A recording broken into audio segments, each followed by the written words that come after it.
Olá pessoal, tudo bem com vocês? Bem-vindos e bem-vindas ao 15 por 15 do Kairos, há 15 anos produzindo conhecimento. Olá pessoal, sejam bem-vindos e bem-vindas. Eu sou Miriam Alvarenga e esse é o 7º episódio do podcast 15 por 15 Kairos, há 15 anos produzindo conhecimento. Este encontro, saindo um pouquinho atrasado, pedimos desculpas aos nossos ouvintes. Teve um contratempo de agendas, mas já estamos colocando tudo em dia e aqui sai um bate-papo que versa sobre a temática, políticas públicas, tão esperado, com a nossa convidada, a professora doutora Débora Mello, e o mestre em educação, Antony Scapin. Débora Teixeira de Mello é professora associada da Universidade Federal de Santa Maria, do Centro de Educação, do Departamento de Administração Escolar. Possui graduação em Pedagogia pela Universidade Federal do Rio Grande do Sul, mestrado em Educação pela Universidade Federal do Rio Grande do Sul e doutorado em Educação pela Universidade Estadual de Campinas. Pós-doutorado em Educação pela Universidade Federal de Minas Gerais e tem realizado pesquisa na área de educação com ênfase em políticas públicas e educação, discutindo principalmente os seguintes temas: infância e políticas públicas, educação infantil e formação de professores, história da educação infantil.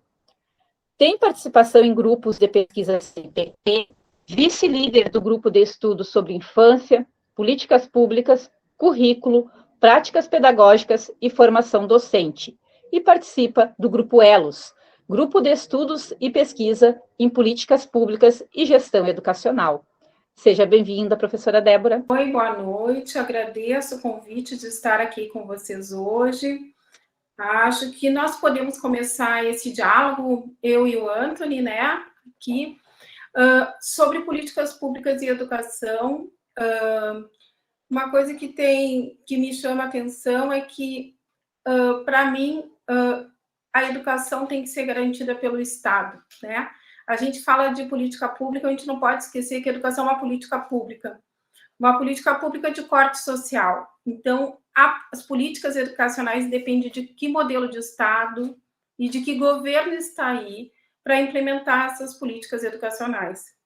Isso tem me preocupado quando a gente vê que em governos mais democráticos a gente tem muitos avanços na área educacional, em políticas, planos e programas de governo, e em governos mais autoritários há um retrocesso das políticas educacionais. Isso é um tema que sempre me é muito caro, porque eu entendo que a educação é garantia de cidadania. O acesso à educação é uma garantia de cidadania. Então, eu entendo que é uma função do Estado da educação para o seu povo, e quanto mais o Estado conseguir ampliar o acesso, mais está deixando para esse povo a sua cidadania, dando a esse povo uma cidadania. Isso é uma preocupação que eu tenho, e acho que nós vivemos momentos na história da educação brasileira em que houve muitos retrocessos. Acho que a gente viveu nos últimos 4 anos um desses momentos de retrocesso, de um processo autoritário da educação, que trouxe muitas consequências que a gente pode aqui continuar discutindo. Mas eu quero lembrar que houve um apagão de políticas públicas e educacionais durante esse período. A gente pode pensar isso a partir da não política para a educação de jovens e adultos na EJA. A gente pode pensar isso a não expansão da educação infantil como estava previsto no Plano Nacional de Educação. Nós podemos pensar isso a partir da reforma educacional do ensino médio, que nem concretizada já está sendo discutida novamente, por ser tão polêmica e que não atendeu aos interesses da maioria dos professores e dos alunos do ensino médio. Então, acho que aí nós podemos começar uma discussão em relação a isso. Bom, antes de passar a palavra, então, para o nosso convidado, vou fazer uma breve apresentação do Antony, que viveu até os seus 17 anos no interior do estado do Rio Grande do Sul, em uma cidade chamada Estrela Velha. Ele se formou em 2019 em licenciatura em Ciências Sociais pela Universidade Federal de Santa Maria, mesma universidade que realizou 2 pós-graduações. Em 2002, encerrou a especialização em Gestão Educacional e está em fase de conclusão do mestrado em Educação. Recentemente, defendeu sua dissertação intitulada Novo, entre aspas, Ensino Médio e Trabalho Pedagógico na Rede Estadual do Rio Grande do Sul. Impactos na formação de força de trabalho no Brasil. Tem sido aprovado na banca realizada. Vem, desde o final de sua graduação, tendo como temas centrais, em suas pesquisas, que envolvem a relação entre educação e trabalho na sociedade capitalista. Seja bem-vindo, Anthony. Olá, bom dia, boa tarde, boa noite para todos que estão ouvindo, para todo mundo que está. Então, eu vou começar já bem rapidamente, só agradecer e parabenizar a iniciativa, pela dedicação que vocês, Miriam, Luísa, estão tendo com a gravação desse podcast.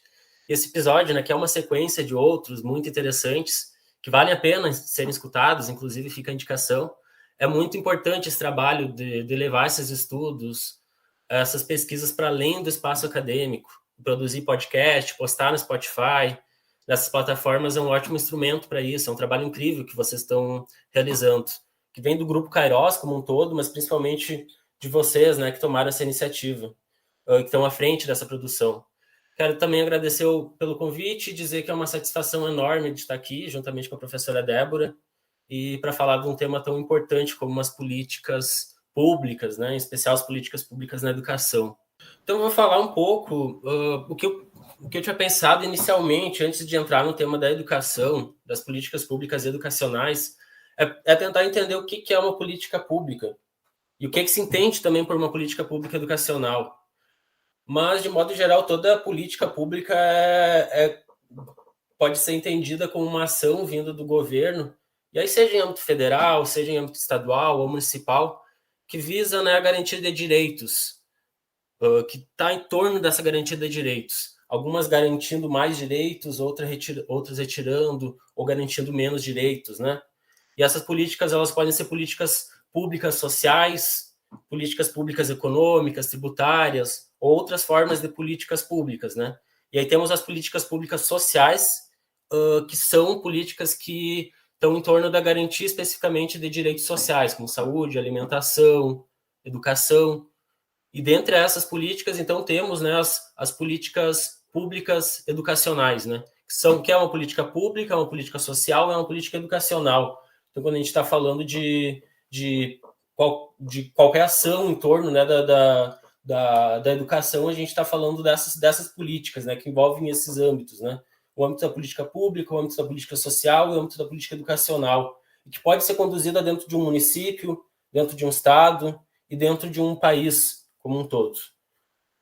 As políticas, elas podem se dividir em políticas de estado, políticas de governo, já que há políticas que são implementadas por um governo em questão e que não necessariamente vão ser continuadas quando houver a troca de um governo, e também há políticas de estado, que elas são construídas, né, geralmente com uma política de maior participação popular e não serão facilmente descontinuadas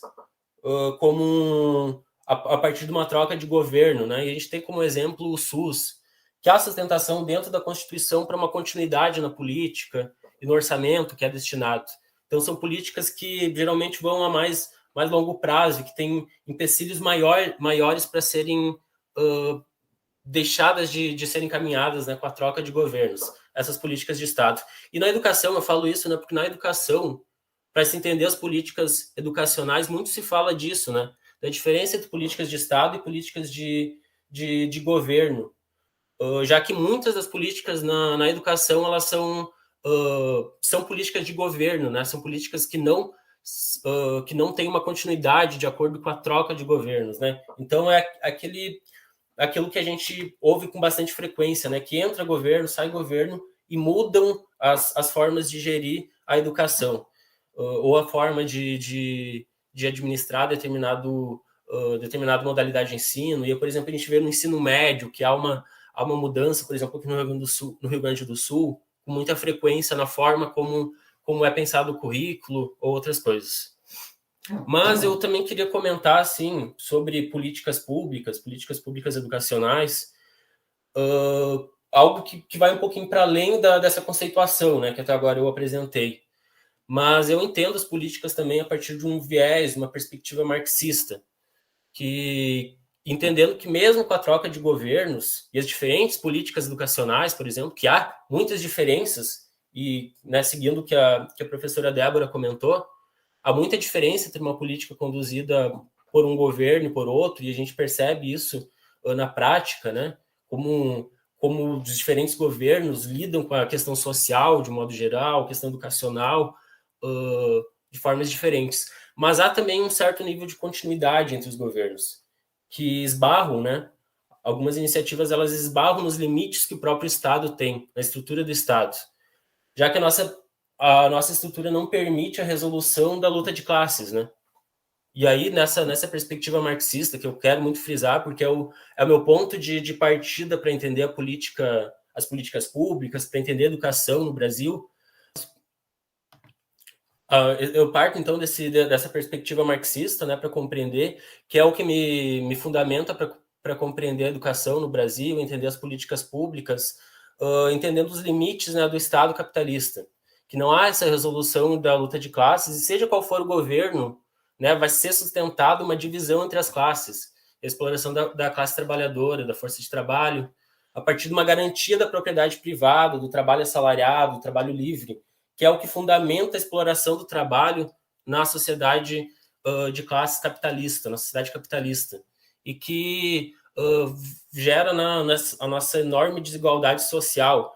E aí, só para comentar alguns dados aqui que eu pego de um site da BBC, que eu acho que isso é muito importante partir disso para compreender o que é uma política e para compreender o que é educação, que é o fato de que aqui tem alguns dados sobre a concentração de renda no nosso país. E aí fala aqui, os 10% mais ricos do Brasil ganham quase 59% da renda nacional total. Os 50% mais pobres ganham 29 vezes menos do que os 10% mais ricos. A metade mais pobre no Brasil possui menos de 1% da riqueza do país. O 1% mais rico possui quase a metade da fortuna patrimonial brasileira. Enfim, são matérias que mostram o quanto que a nossa lógica, a lógica do capitalismo, a lógica da propriedade privada dentro do capital, é de manutenção de uma estrutura totalmente desigual, que não é resolucionada entre governo e sai governo.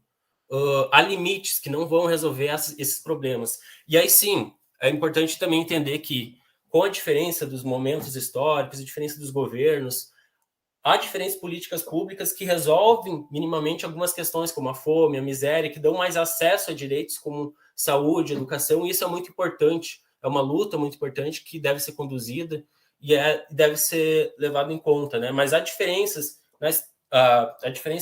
há uma continuidade que ainda vai manter essa estrutura de desigualdade, a partir desse meu entendimento. Muito interessante a tua fala, Anthony, e acho que complementou muito bem as ponderações da professora Débora. Eu sou Luísa Menezes e eu estarei junto com a Miriam, então, conduzindo esse debate de hoje, essa conversa, esse diálogo que já de introdução gerou muito conteúdo, gerou muita conversa e muito pano para manga que a gente vai seguir debatendo. Só para lembrar aos nossos ouvintes que o Kairos está completando 15 anos, e esse é um projeto dos 15 anos do Kairos, o podcast 15 por 15, e vai até agosto deste ano. Serão 15 episódios. Aos que não ouviram os episódios anteriores, acessem o Spotify ou o YouTube do grupo e deixem suas dúvidas, sugestões, feedbacks pelo direct do nosso Instagram. Agora eu vou passar para a professora Débora para ela nos contar um pouco mais sobre ela, né? Se tu puder contar para os nossos ouvintes um pouquinho mais sobre ti e aí seguir já então esse debate que está fomentando aí muito pano para manga. Tá contigo, professora. Sim, enfim, eu sou professora da Universidade Federal de Santa Maria na área de Gestão e Políticas Públicas, do Departamento de Administração Escolar, que é responsável na universidade pelas disciplinas de Políticas Públicas e Gestão Educacional e Pesquisa, nas diversas licenciaturas da universidade, né? Na formação, então, de futuros professores, como alguns de vocês que estão aqui conosco hoje. Eu acho importante a fala do professor Anthony também, na mesma linha, né, do colega. Eu concordo com ele, com a linha marxista também, sou parceira nessa questão, né, Anthony? E a nossa preocupação tem sido muito nessa discussão também da desigualdade social. Eu acho que a gente tem que localizar, sem dúvida nenhuma, a gente vive num país de desigualdade social e de desigualdades regionais muito gritantes, que infelizmente nos traz a injustiça social que o colega antes apresentou até alguns dados ilustrando, né, o quanto isso é determinante na constituição do nosso país, um país de tanta desigualdade social. Eu estava pensando, voltando aqui na educação e quando a gente está discutindo as políticas públicas, o quanto tem políticas universais de Estado que nós conseguimos conquistar na educação, que são políticas universais que, para serem retiradas o nosso direito, tem que passar pelo Congresso Nacional, tem que passar pelo Senado. E há políticas, como o colega estava trazendo, de governo, que são transitórias, que são fragmentadas para um determinado momento, para uma determinada população, e que podem ser extintas na troca de governo a qualquer momento. Ou, às vezes, dão continuidade, como o colega estava falando, e muda-se só o nome do programa. Vejam, nós tínhamos o Pronatec. Houve a tentativa no nosso país de um Mediotec, mas que nem saiu do papel. Tá? Às vezes, há tentativas assim. Por quê? Porque se precisaria de mais investimento financeiro para manter o Pronatec. E a decisão foi de, então, não investir. Tá? Assim como a gente viu na educação infantil, já no governo Temer, a diminuição de 37 milhões de recursos do programa Pró-Infância para a construção de creches e pré-escolas no Brasil, né, das unidades de educação infantil para a infância. Vejam que é na transição, né? Nem tinha entrado o governo novo. Na mudança, após o golpe de 2016, já houve, enfim, cortes de recursos para a educação. E mais uma questão que eu queria lembrar, assim, que a gente fica pensando, né? Como se dá essa gestão das políticas dentro da educação, né? E é gestão de política. Os governos que reconhecem como nós, mais essa desigualdade social, que reconhece essas injustiças sociais que existem dentro do nosso país, nos permite, nos dão mais acesso à educação, de alguma forma, para os seus planos e programas. E eu acho que isso é o mais importante.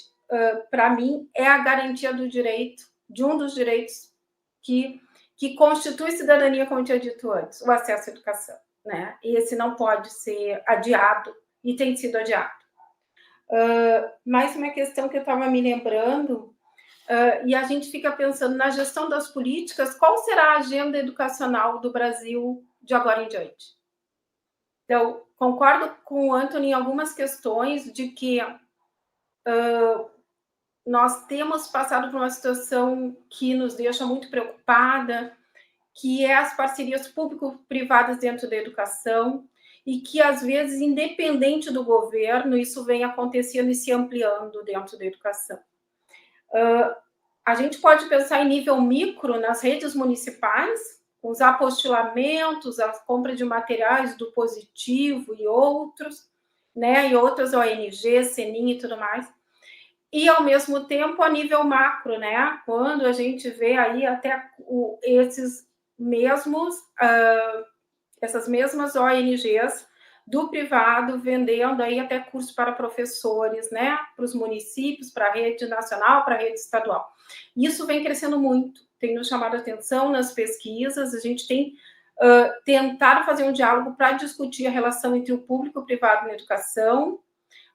Nós temos discutido uma nova gestão pública, que é essa parceria público-privada, a gente vem chamando de nova gestão pública, quer dizer, não é a gestão pública de antes, é uma nova gestão pública, porque ela está entrelaçada com essa gestão privada dentro do público, que para nós é uma coisa nova.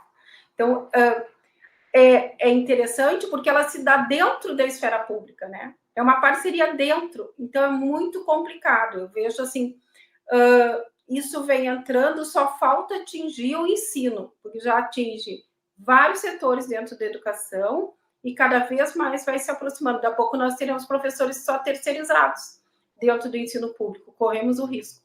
tá? Então, essa precarização do trabalho docente, a falta de concurso público para os professores. O estado do Rio Grande do Sul ficou 10 anos sem concurso público, gente.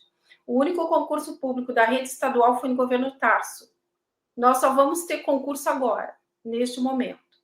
E ainda como opção, que já vai nos dando aí uma ideia de municipalização do ensino fundamental, porque não há vagas para professores da área da educação infantil, que é normal, está previsto na Constituição, que é do município, mas também foi retirado, né, o Fundamental 1 do concurso. A maioria das vagas é, sim, Fundamental 2 e para o ensino médio. As vagas, então, há uma tendência de municipalização do ensino fundamental 1 pela rede estadual, né? E também nos alerta, assim, de que cada vez mais os municípios, mesmo não tendo arrecadação suficiente, muitas vezes terão, sim, que incorporar o ensino fundamental 1, né, no seu quadro. Então, com tudo isso que tu comentaste, professora, ao considerar a diferença entre uma política de governo e uma política de Estado, mencionada pelo Antony agora há pouco, como superar esse ir e vir de pequenos avanços e grandes retrocessos? Obrigada pela pergunta, Luísa. É o que a gente tem feito, e eu acho que nós, enquanto professores, apesar da precarização também do trabalho docente, o que nós podemos é termos um enfrentamento das políticas autoritárias. Eu acho que nós temos que enfrentar e fazer o diálogo tanto na universidade, quanto nos sindicatos, nas escolas e nas conferências nacionais de educação que tem que voltar, né, como nós tínhamos antes, o Fórum Nacional de Educação, assim como os fóruns municipais de educação já estão aí retomando seus trabalhos, cada vez mais o Fórum Nacional vai ser retomado. Eu acho que esses são os caminhos que a gente precisa para fazer discussão de que educação a gente quer para esse país, como nós vamos ampliar esse acesso, né? E pensar no futuro da educação brasileira. Mas, para isso, nós precisamos estar unidos nessas entidades que nos representam, que representam os professores. E acho que, mais do que nunca, precisamos dar vozes aos professores. Eu acho que, ao longo dos últimos anos, nós não fomos ouvidos. Houve também toda uma pressão para isso, né? E foram fechados os órgãos que nos representavam. O Fórum Nacional deixou de nos representar, o Conselho Nacional muitas vezes deixou de nos representar. Então, nós vamos ter que tomar a frente disso de novo e sermos as vozes dos professores, nós todos, os professores de todas as redes, e eu acho que só tem esse caminho, quer dizer, os nossos órgãos representativos, né, nos unirmos neles e tomarmos a frente e termos voz de novo. Eu acho que é o único caminho. E isso faz com que a gente avance já na discussão que a gente tem feito da crítica à parceria público-privada, que não acontece só na educação, acontece em todas as esferas, né? Econômica, na saúde, em todas, mas que tem atingido muito a educação. Me parece que se descobriu educação como uma possibilidade que tem muito recurso, muito financiamento, e aí, a partir disso, houve essa inserção de várias instituições, e vou nas palavras do Luiz Carlos Freitas, né, os empresários da educação que estão aí presentes, nos trouxeram esse desafio, então, de combater isso, e que a gente, nos órgãos representativos, consiga fazer a discussão, porque a minha impressão é de que, às vezes, essa discussão não chega até os professores, até o micro, que é a escola, né? Parece que às vezes fica mais na academia a discussão e que a gente não tem alcançado como gostaríamos aí as outras instituições. É bem interessante, né, professora Débora, porque nos faz refletir sobre a intencionalidade desses movimentos, né, do que está acontecendo nas entrelinhas. Muitas vezes passa-se despercebido muitos desses movimentos, mas até o Antony falou a respeito, né, de como essa relação entre educação e trabalho e a sociedade capitalista é importante que a gente mantenha-se sempre atento e alerta a esses movimentos. E com isso eu queria fazer uma provocação ao nosso convidado, ao Antony. Pelo senso comum, né, Antônio, a gente não deve falar sobre política. Política, religião, pelo senso comum, não se fala a respeito disso para evitar discussões. Cada um tem a sua opinião. E aí eu gostaria de fazer esse questionamento, essa problematização, vamos dizer assim. Por que será tão difícil falar sobre política? Será que não existe também uma intencionalidade? Isso não está ligado, quem sabe, a essa concepção apresentada até por ti anteriormente? Gostaria que tu falasse um pouquinho a respeito disso para nós, por favor. Muito boa a pergunta. Eu acho que tem tudo a ver, sim, porque há uma busca por uma não reflexão e a produção de uma ideologia que afirme a lógica dominante, né? E a lógica capitalista, fomentando, né, o individualismo, fomentando meritocracia, fomentando preconceitos mais diversos, né? E que vai na contramão de uma lógica de pensarmos nós enquanto sociedade e pensar na busca pela resolução de problemas, né, do nosso cotidiano, da vida, né, dos problemas sociais, né? E isso é muito comum, né, essa frase assim, não podemos discutir política, né, principalmente na escola, né, que a gente ouve muito, né, a gente falando que na educação, né, a gente vê dentro das famílias, né, não dá para falar de política porque vai dar, isso não é assunto, né, mas na educação também, acho que é um discurso mais forte ainda, né, de que não devemos, né, os professores não podem falar de política, senão vão doutrinar os estudantes. E eu concordo, né, que até determinado deve-se ter limites, né, e não se deve restringir um debate, por exemplo, de qual partido é melhor, qual partido é pior, essas coisas, né.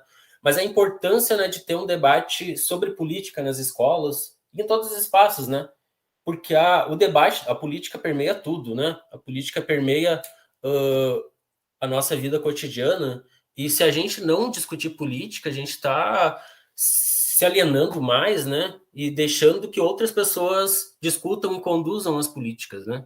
Então, levar esse debate para as escolas é de suma importância, né? Mas no sentido de debater, como é que está a nossa vida, né? Nós aqui, alunos, professores, levar também para outros âmbitos, né? E aí, como a professora Débora comentou, né? Sindicatos, outras organizações, né? E ampliar esses debates, né? Porque é a partir daí que a gente consegue uma ampliação e uma garantia maior de direitos e, por exemplo, maior acesso à educação, né? Como eu comentei antes, eu entendo ainda a garantia do direito à educação dentro de uma limitação que o capitalismo não oferece, né? Uma resolução da luta de classes. Então, a gente trabalha dentro dessa lógica, que há uma divisão de classes, há uma exploração do trabalho dentro da sociedade capitalista, mas que a gente tem que lutar por mais direitos. E a luta, né, a mobilização entre a classe trabalhadora, né, entre os diversos setores da classe, que vai garantir um maior acesso a direitos, né? E toda a história assim de garantia de direitos no Brasil tem a ver com isso. Tem a ver com troca de governo, tem a ver com um momento histórico, se o Brasil vivia uma crise ou não do capitalismo, ou outras coisas, mas também tem muito a ver com isso. Quanto que a classe trabalhadora lutou e batalhou por aquilo. E aí envolve muita discussão, envolve política, porque a política está no cotidiano. E a política tem que fazer parte das nossas vidas, assim, né? De uma maneira a deixar de lado a discussão mais moral sobre aquilo, né? De que, eu não concordo contigo e tu tá errado e tu... enfim, né? Mas não, ao ponto de discutir o que é melhor, quais são as nossas alternativas, o que é melhor na condução para a resolução, para a condução, né, da resolução dos nossos problemas.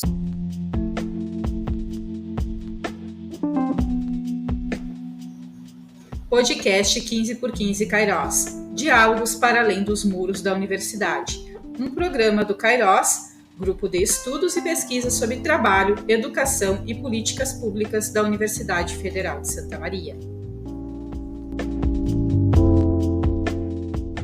Muito bem, resgatando as questões do bloco anterior, o Antony falou um pouquinho da sua compreensão geral a respeito de políticas públicas, e agora nós vamos focar um pouquinho nas políticas na área da educação.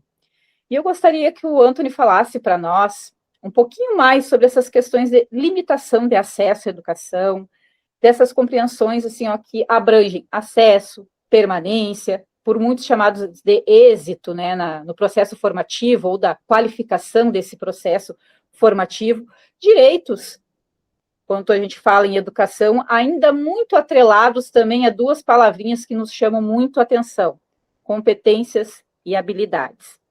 E com isso eu já faço mais uma provocação ao Anthony também, que vem, né, até a respeito dos seus estudos, das suas pesquisas relacionadas ao novo ensino médio, à própria BNCC, né, que ele apresentou há pouco suas conclusões da dissertação. Então, se ele puder nos falar um pouquinho mais dessa análise do caráter das PPE desde os anos 90, e assim os nossos ouvintes vão conhecer um pouquinho mais também do que ele tem adentrado em suas pesquisas. Então, a gente teve, se a gente pensar desde os anos 90, né, uma certa alteração no nível de condução das políticas aqui no Brasil. E aí garantindo um pouquinho mais de acesso, né, à classe trabalhadora, né, à educação, expandindo, né, na educação básica, principalmente, dando maior acesso ao ensino superior. E foi, de certa forma, uma garantia maior de direitos, né, que historicamente, né, o Brasil como um país dependente, subdesenvolvido, teve negado, né, esse direito à educação, né, historicamente. Até hoje, ainda, mesmo com esses avanços, ainda tem problemas enormes na educação brasileira, né? E aí muito, né, se fala da contradição, né, de que, bom, foi ampliado o acesso, né, foi dado mais acesso à educação, mas não se resolveu algumas questões, como, por exemplo, a permanência, que a Miriam comentou antes, né, na pergunta. E muitas vezes isso é perceptível dentro da universidade pública, por exemplo, que as pessoas conseguem entrar, né? Tem mais pessoas pobres entrando na universidade, mas muitas vezes não conseguem se manter na universidade, porque a lógica, a estrutura da universidade, às vezes não garante uma continuidade nos estudos para quem precisa trabalhar, para quem precisa se manter, né? Há muitas dificuldades em torno disso, e a dinâmica da universidade, ela dificulta, né, que um trabalhador, que uma pessoa mais pobre consiga garantir, dar continuidade aos estudos, que uma mãe, por exemplo, que tenha que cuidar dos seus filhos, consiga tempo para a dinâmica como um todo, já que muitas vezes, né, vai precisar trabalhar também, vai precisar se manter, né, a sua existência de alguma forma, né, e não vai conseguir dar uma dedicação exclusiva para os estudos, que é tão necessária, né? E às vezes não consegue, no seu tempo, achar um momento de dedicação, né? Já que o trabalho ele vai consumindo todo o tempo, né? A nossa energia, né? Enfim, mas aí voltando, né, ao fato, né, de que houve uma expansão do acesso à educação, é de pensar mais criticamente, né, esse acesso à educação que houve a partir ali dos anos 90 e como que isso vai sendo, de certa forma, uma continuidade, mas que se voltou muito mais a necessidades que a sociedade capitalista aqui no Brasil passou a ter a partir daquele momento, né? E também por recomendações, né, de organismos internacionais, por exemplo, que é uma lógica uma lógica imperialista, né, de na prática, como o imperialismo existe, né, como que os outros países impactam, e os países centrais impactam nas políticas aqui do nosso país, né, que é um país subdesenvolvido, de como que essas políticas foram conduzidas, né, por recomendações de aumentar o acesso à educação, mas no sentido de aumentar a formação de força de trabalho, de melhorar a formação, né, de trabalhadores, né, nos nossos postos de trabalho aqui no Brasil, e, enfim. E também no sentido ideológico, né? E aí, voltando, né, ao debate de antes, né, como que se forma ideologicamente, né? A educação também cumpre com um papel ideológico, às vezes de não despertar um senso crítico à sociedade, mas pelo contrário, né, despertar sensos de individualismo, meritocracia e tudo mais, que vai muito no que agora a gente vê com o novo ensino médio, que vai nesse sentido de, a partir das competências, né, como tu colocou na tua segunda pergunta, né, e agora já entrando na resposta para a segunda pergunta, como que ideologicamente o novo ensino médio vai sendo funcional para essa formação para o mercado de trabalho, uma formação que vai ser de competências próprias para o mercado de trabalho, de uma ideologia específica que envolve empreendedorismo, que envolve um sentimento de individualismo também, né?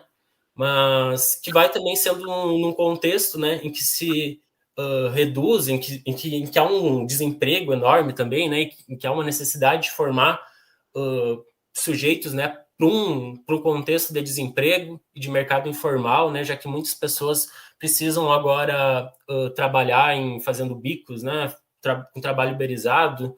Então, eu vejo que as políticas desde os anos 90 e que agora se intensificam com esse novo ensino médio, que a gente deve fortemente lutar contra, né, lutar a favor da revogação desse novo ensino médio, mas como que vai nesse sentido de adaptação de uma classe, da classe trabalhadora para esse contexto de mercado de trabalho informal, em que não há garantia de uma estabilidade, de uma manutenção naquele posto de trabalho. Então, a gente forma pessoas que tenham competências, que saibam se adaptar, que saibam empreender, que saibam fazer tudo isso. Então, todo esse discurso ideológico que está por trás do novo ensino médio, né? Então, articulando também com outras coisas, né, que vieram recentemente, como a PEC do teto de gastos, a reforma trabalhista, né? A gente tem que pensar também que a reforma do ensino médio vai no momento de garantir um acesso ao ensino médio, essa formação para o mercado de trabalho, mas também reduzir a participação do Estado. O Estado não garantir, não destinar fundos ou destinar cada vez menos fundos para a educação, né? Então, tu reduz a qualidade, né? E o ensino médio vai nesse sentido de reduzir a qualidade da formação. O novo ensino médio agora reduz a qualidade de quem se forma na escola pública, reduz a qualidade da educação. Então, muita gente percebe isso, muitas famílias, né, que têm condições, passam a procurar, consequentemente, escolas privadas, né, que vão oferecer uma educação com um mínimo de qualidade, né, que escola pública sucateada, sem professores, com pouca estrutura, né, e com um trabalho mais intensificado dos professores, né, muitas vezes não oferece qualidade. Então, a procura por escolas privadas, né, e o Estado consegue reduzir a sua destinação de verbas, e as empresas privadas, né, conseguem lucrar em torno dessa precarização da educação. Então, eu entendo muito o novo ensino médio nesse sentido, né, aumentando também, né, consequentemente, a dualidade estrutural, né, na educação. No momento, né, que fortalece a educação na iniciativa privada e que se precariza a escola pública, quem não tem condições de buscar uma universidade privada, de uma universidade, não, uma escola privada, vai ter sua formação reduzida, né? E aí há menos possibilidades de acesso ao ensino superior, por exemplo, de um estudante de uma escola pública para um estudante de uma escola privada. Então, são questões bem problemáticas, assim, que vão se fortalecendo, que representam uma certa continuidade das políticas, mas dentro dessa lógica de ter acesso à educação, mas de que essa educação seja fomentada para o mercado de trabalho, mais especificamente, e que não se tenha uma grande participação do Estado em termos de investimento. É muito interessante a fala do Anthony, porque tanto na fala dele quanto na fala da professora Débora, a gente consegue perceber que as políticas, elas permeiam a nossa vida e o nosso cotidiano sempre. Ela faz parte da nossa constituição enquanto ser humano, né? E acredito que essa fala até vem ao encontro da pergunta que eu vou realizar para a professora, que é, tu já nos apresentaste, né, uma breve análise da agenda educacional brasileira, mas eu acredito que a minha pergunta, ela parte assim, ó, do que tu pode nos falar sobre os próximos passos e o do que esperar das e nas políticas públicas no atual contexto brasileiro? Obrigada pela pergunta, Luísa.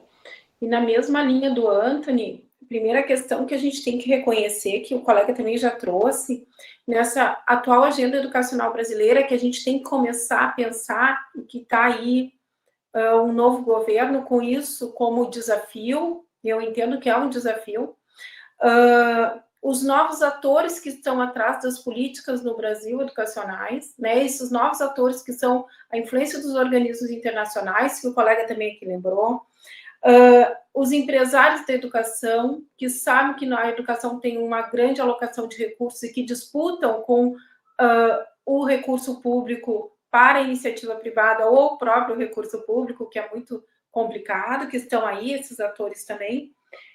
E pensando numa análise das políticas públicas, eu acho que, primeira questão, tem questões a ser revisadas, como o FIES.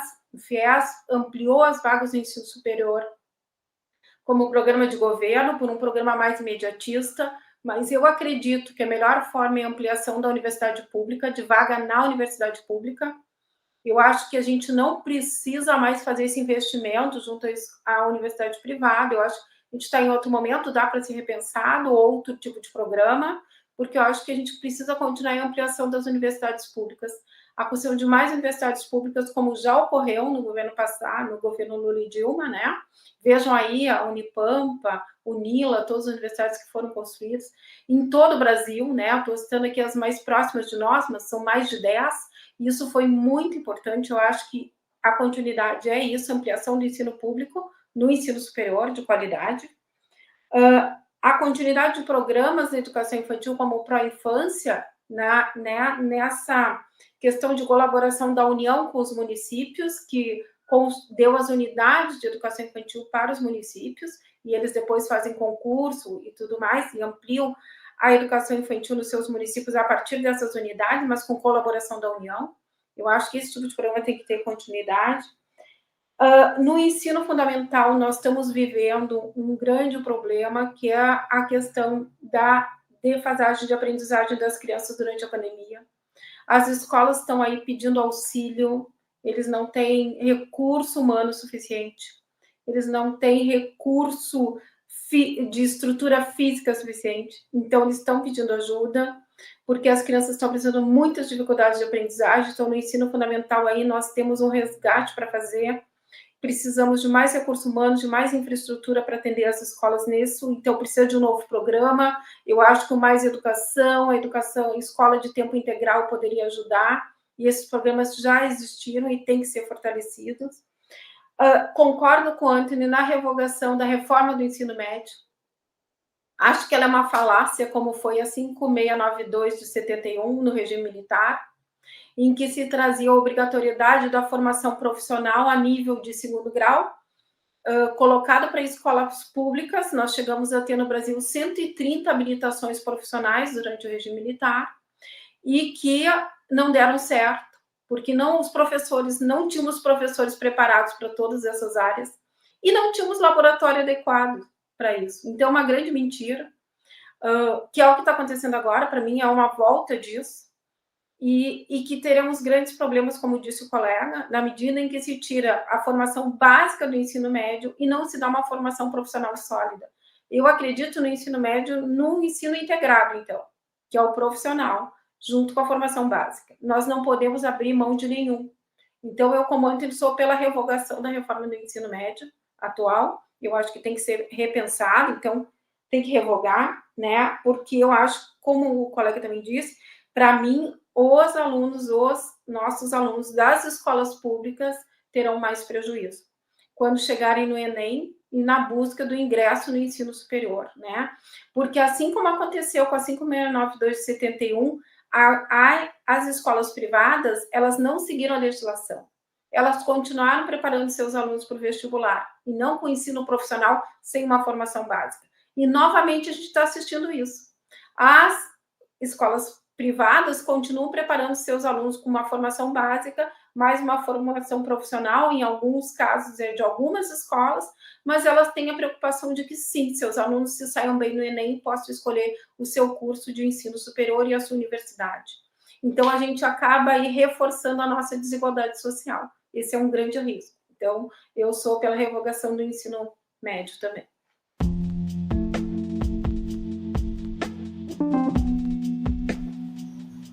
Podcast 15x15 Kairos, Diálogos para além dos muros da universidade. Um programa do Kairos, Grupo de Estudos e Pesquisas sobre Trabalho, Educação e Políticas Públicas da Universidade Federal de Santa Maria.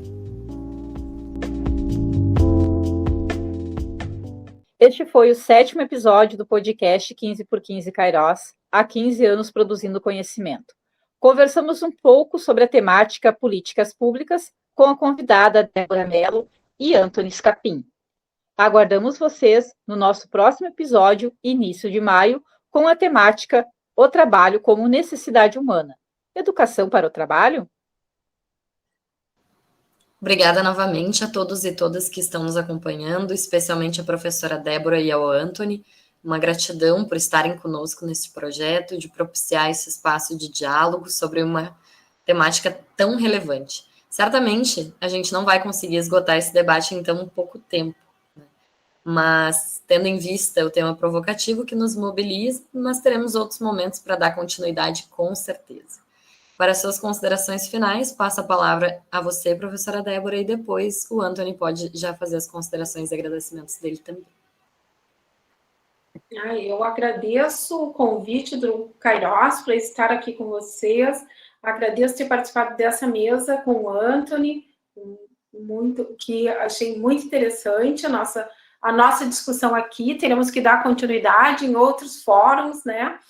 E quero dizer que continuamos na luta por uma educação para todos nesse país, de forma igualitária, né? Que todos tenham acesso, pela democratização da educação, que eu acho que esse é o nosso papel como professores sempre. Obrigada. Eu agradeço aqui essa discussão, essa possibilidade de discussão com esse grupo. Obrigada.